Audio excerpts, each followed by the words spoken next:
Midlife crisis cars. That has been my, it's the one thing I've been allowed to do, and I haven't even done that right. I made the mistake years ago of getting, it was the right car, it was the wrong car, because it was a red convertible. And I pulled it to the very first red light, and I couldn't have felt more douchey, can I say that?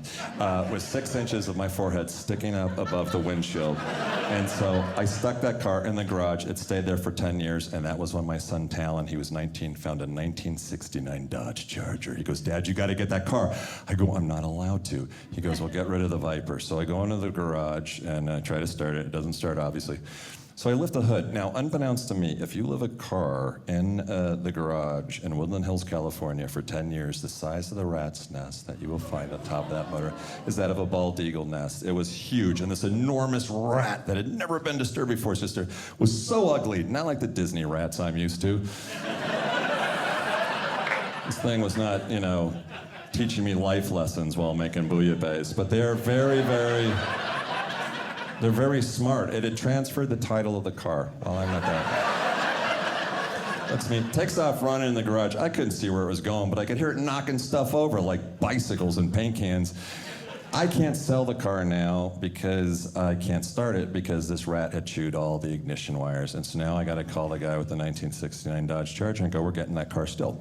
So then I'm out of town. I call up my son Talon. I go, Talon, we got the car. All right, so this is the deal. It's going to get delivered on a flatbed in 15 minutes. You go to the end of the driveway right now and intercept. You're going to have to sneak that car past Magnum PMS and get that in the garage. And he goes, all right, Dad, I'm all over it. I go, call me back when you've accomplished your mission. So he calls me back 10 minutes later and he just goes, Mom is really pissed off. Talon, in 2 days, Mom's not angry anymore. We still have a 1969 Dodge Charger. Now, Talon, in his room, had different types of scorpions, different types of tarantulas. He had a Goliath bird-eating tarantula the size of a dinner plate, and snakes. And his mom said, no more pets and no more snakes. And then he got another snake. And then she comes to me and she goes, this is your fault. You talk to your boy. I go, Talon, Mom said no more snakes. Why'd you get another snake? And he goes, Dad, in 2 days. And I go, no, that's not how this works. You know what? Hold on for a second, son. I could not be more proud of you right now.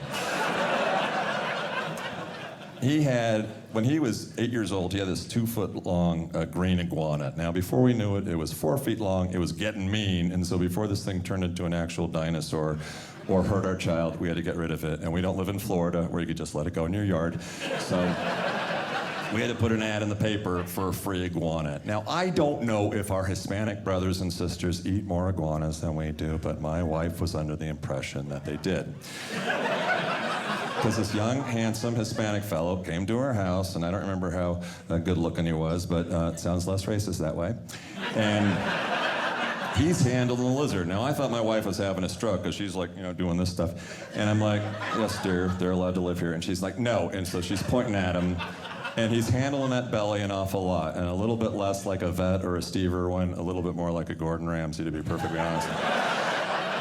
And he liked the lizard, and he left with it. And then I was thinking to myself, if he eats it, that's his prerogative, because it didn't say free iguana to a loving family. It just said free iguana. And I'm like, but I was thinking to myself, if he eats this thing, I don't know why we didn't. I really don't. I ate a hamster in Peru. I would have eaten this thing.